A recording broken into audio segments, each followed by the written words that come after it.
Now that that's all unloaded, what you saw there was some 3/8 inch poplar, 12 foot long. It's gonna be for the ceiling. Welcome back.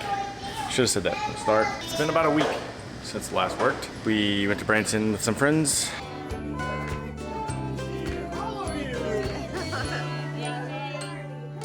Harvey had a birthday. Happy birthday.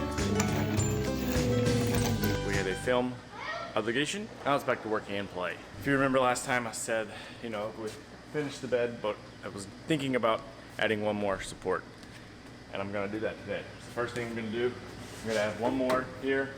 So if you remember, what that's gonna do is it's gonna make it a 4-panel bed. And so the 4 panels, they're gonna be less wide. They're gonna be not as wide.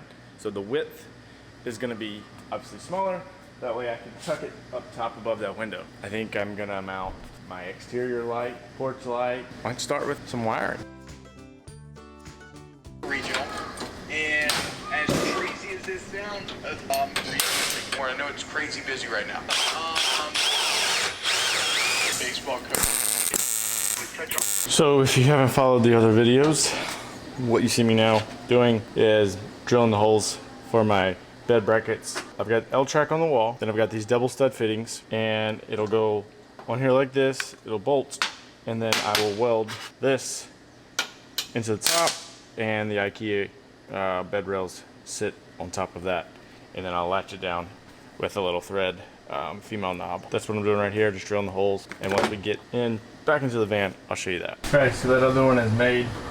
So what I'll do is I'm going to slide these around where they need to go, better fit. So with that, now we have the 4-panel bed. Obviously 1 piece, 2 piece, 3 piece, 4 piece, and then I'm going to be able to mount them all up top. I'll mount the holes. So what I'll do is I'll drill holes through the plywood and this.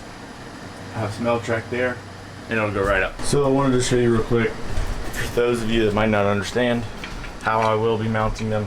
So obviously this L-track will be mounted on the wall here. Then I've got these double stud fittings, and these double stud fittings are 3/8 inch 24 thread. So what that means is there's 24 teeth per inch. So what I'll probably do is I'll probably thread lock or make these to where they're permanent in here. Next step now, what I want to do before I forget is, if you remember when I installed the solar panels up top, didn't have a solar gland yet, and so actually no, I had the solar gland, I didn't have long enough solar wires, so ordered those, they're in. So what I need to do now is take off one solar panel. I will drill 2 holes, put my grommets in, insert the wires, I'll clean this up and the roof. I will put it down with some VHB tape, and then I'll come back and put some Dicor around it just to ensure, just around the edges to ensure that everything's good. There won't be any problems like that. This VHB tape will hold it. You just gotta make sure that it's totally clean. So I'll climb up there, take off that one solar panel, drill 2 holes with these grommets where these wires will go through, connect them, wire it through, run it through here, tighten it, do what all I need to do, go from there.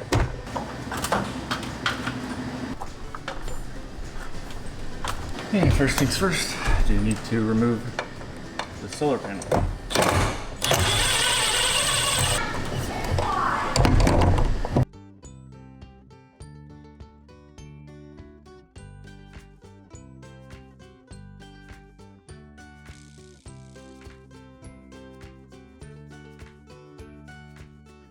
Now have my holes for each cable, positive and negative.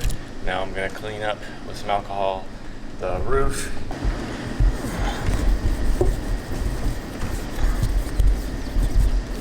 Okay, so that is it installed on the gland. Obviously I need to take the red off. Once I take the red off, then I can secure it.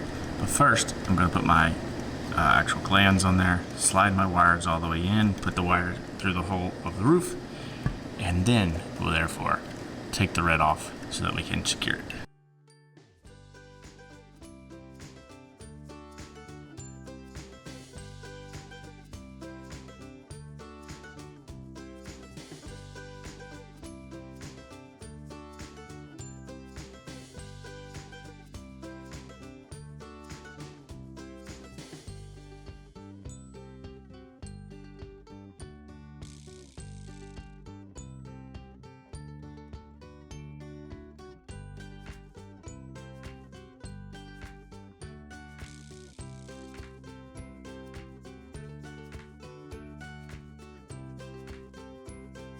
just like that, everything's back.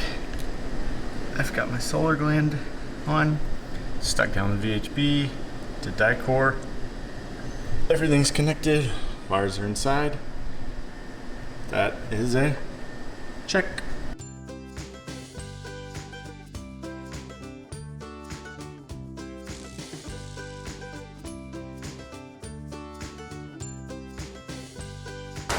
So if you followed our last van build, you know that I installed exterior porch LED lights. That van was much longer, so I installed one here and about halfway, right past the sliding door. This van being shorter. Okay. It's waffle time. This van being shorter, I'm going to install one here. And I think I'm going to install one on the inside, the interior of one of the back doors, so that you have light. Like even if you had this back door open, it would shine out here.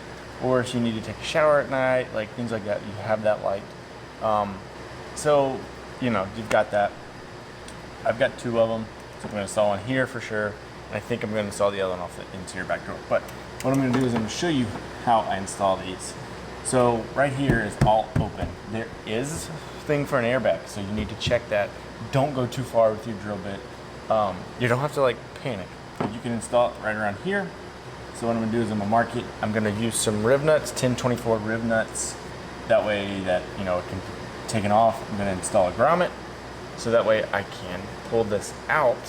This can go in the grommet. So that way we can make it flush. And it's about that.